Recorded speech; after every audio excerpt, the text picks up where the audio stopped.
Hey, what's going on, everybody? It's your boy Frankie. I'm actually back today with the impersonation business.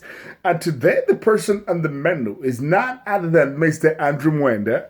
Let me see what I can do. I love this guy. I love watching him do his thing on TV. And yeah, so this is how it goes.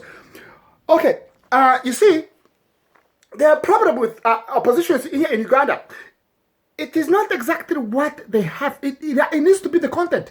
But Mr. Museveni has got the fundamental solutions to some of the problems. Now, when you see the GDP of Uganda, it has actually increased by 100%. But when you actually see what is his name? Bobby Wan Chaguranyi. Chaguranyi is actually empty-headed.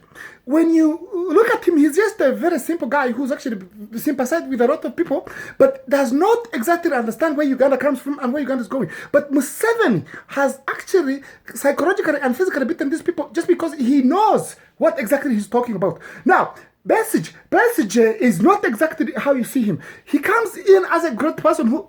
Okay, so Andrew Mwenda, I hope I did it.